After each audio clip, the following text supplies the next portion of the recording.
পবিত্র কোরআনের মধ্যে 114 খানা সূরা রয়েছে।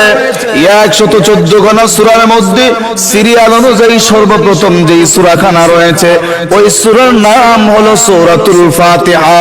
এই সূরাতুল ফাতিহাকে উম্মুল কোরআন বলা হয়, কোরআনের মূল, কোরআনের মা।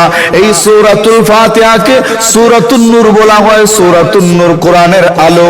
এই সূরাতুল ফাতিহাকে সূরাতুদ দোয়া বলা হয়, মুনাজাতের সূরা, দোয়ার সূরা। এই সূরাতুল ফাতিহাকে সূরাতুস সালাহ বলা হয়, নামাজের সূরা।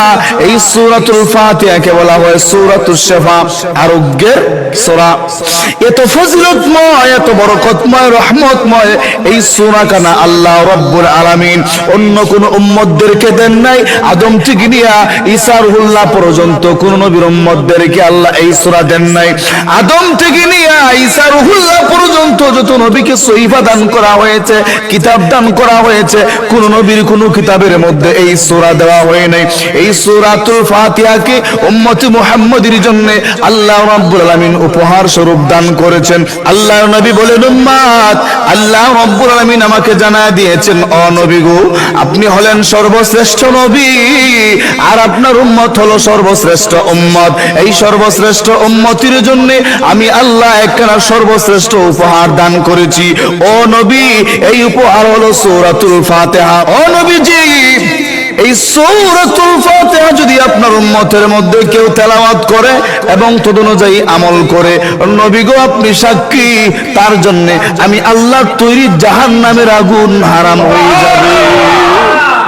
শুধু এখানেই শেষ নয়, প্রখ্যাত তাবেঈ হযরত কাবুল আহবার বর্ণনা করেন, এই সূরাতুল ফাতিহা এমন এক সূরা রে দুনিয়ার মুসলমান, তোমরা তো জানো না এই সূরা ফাতিহার মধ্যে আল্লাহ কেমন ফজিলত, কেমন বরকত, কত রহমত রেখেছেন।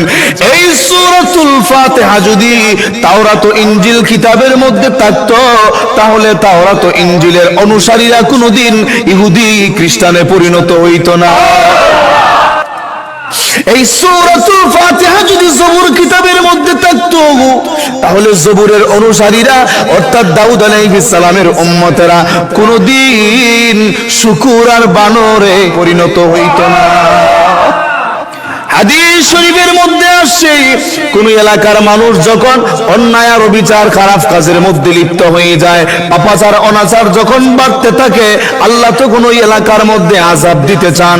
আর এই অবস্থায় যদি ওই এলাকার কোনো একটা মাসুম বাচ্চা, ওই এলাকার কোনো একটা শিশু সন্তান মক্তবের মধ্যে যাইয়া সূরাতুল ফাতিহার সবক নিয়ে নেয়, সূরাতুল ফাতিহা পড়তে শুরু করে দেয়, ওই মাসুম বাচ্চা সূরাতুল ফাতিহা তেলাওয়াতের সবক নেওয়ার কারণে আল্লাহ রাব্বুল আলামিন ওই এলাকাকে 40 বছরের জন্য আযাব মুক্ত করে দেন। জোরে বলুন সুবহানাল্লাহ।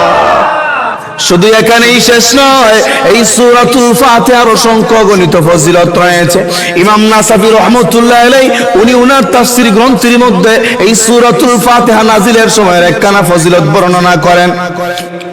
ডাক দিয়ে বলেন, মুসলমানেরা রে, অন্যান্য সূরার অন্যান্য আয়াতগুলি যখন নাজিল হয়েছিল, শুধুমাত্র জিবরাইল আলাইহিস সালাম আল্লাহর পক্ষ থেকে নিয়ে নবীর কাছে এসেছিল, কিন্তু এই সূরাতুল ফাতিহা যখন নাজিল হয়, শুধুমাত্র জিবরাইল আসে নাই, আল্লাহর পক্ষ থেকে জিবরাইলের সঙ্গে আরো 70,000 রহমতের ফেরেশতারা এই জমিনের মধ্যে নাজিল হয়েছিল। আমার ভাইরা, সূরাতুল ফাতিহার আরেকটি ফজিলত বলি, আমি শেষ করে দিচ্ছি, একটু গভীর মনোযোগ দিয়ে শুনেন। আল্লাহ রাব্বুল আলামিন আরশে আজিমের নিচে একজন বিশাল আকৃতির ফেরেশতা তৈরি করে রেখেছেন। ওই ফেরেশতার মাথাটা দেখতে মানুষের মাথার ন্যায়, এত বিশাল আকৃতির ফেরেশতা, যার মধ্যে 70,000 বাহু রয়েছে, বাহু রয়েছে, এক একটা বাহুর মধ্যে আরো 70,000 ফেরেশতা করে অবস্থান করতেছে। প্রত্যেক ফেরেশতার ডান গালের মধ্যে সূরাতুল ইখলাস লেখা, বাম গালের মধ্যে আশহাদু আল্লা ইলাহা ইল্লাল্লাহ লেখা, কপালের মধ্যে সূরাতুল ফাতিহা লেখা। জুড়ে বলুন সুবহানাল্লাহ। এই অগণিত ফেরেশতাগুলিরে আল্লাহ রাব্বুল আলামিন একটা দায়িত্ব দিয়ে রেখেছেন। ওই দায়িত্বটা হলো সূরাতুল ফাতিহা তিলাওয়াত করা। এরা সর্বাবস্থায় ওই জায়গার মধ্যে সূরাতুল ফাতিহা তেলাওয়াতে রত রয়েছে। এই সূরাতুল ফাতিহা তেলাওয়াত শুরু কইরা তারা যখন ইয়াকা নাবুদু ওয়া ইয়াকা নাস্তাইন পর্যন্ত আসে, তখন ওই জায়গায় আইসা মহান রব্বুল আলামিনের কুদরতি কদমে একটা সিজদা দেয়। যখন তারা সিজদা দেয়, আল্লাহ রাব্বুল আলামিন তখন ডাক দিয়া বলেন, ফেরেশতারা রে মাথা উঠাও, আর সিজদা দিতে হবে না, আমি আল্লাহ তোমাদের প্রতি সন্তুষ্ট হয়ে গেছি। এই কথা শুইনারা যখন মাথা উঠাইয়া মহান রব্বুল আলামিনের দরবারে একটা প্রশ্ন করে, ও মালিক, আমরা আপনাকে ইয়াকা নাবুদু ওয়া ইয়াকা নাস্তাইন পর্যন্ত পড়ে সিজদা দেওয়ার কারণে আপনি সন্তুষ্ট হয়ে যান। ও রব্বুল আলামিন, আপনার কাছে জানতে চাই, এই সূরাতুল ফাতিহা কিন্তু আমাদের উপর নাজিল হয় নাই, আমাদেরকে উপহার স্বরূপ দেওয়া হয় নাই, শুধুমাত্র দায়িত্ব দেওয়া হয়েছে পড়ার জন্য। ও রব্বুল আলামিন, এতটুকু পড়ার পরেই যদি আপনি আমাদের প্রতি সন্তুষ্ট হয়ে যান, ওগো মাবুদ, আপনি তো অত্যন্ত দয়া করে, মায়া করে, মহব্বত করে, ভালোবেসে উম্মতে মুহাম্মদীকে এই সূরাতুল ফাতিহা উপহার দিয়েছেন। যাদেরকে আপনি উপহার দিয়েছেন, যাদের উপর এই সূরাতুল ফাতিহা আপনি নাজিল করেছেন, এরা তো আপনাকে পরিপূর্ণ সূরা ফাতিহা তেলাওয়াত করার পরে সিজদা দেয়। ওগো রব্বুল আলামিন, আপনার কাছে জানতে চাই, তখন আপনার কেমন লাগে? আপনি কি তাদের প্রতিও সন্তুষ্ট হয়ে যান?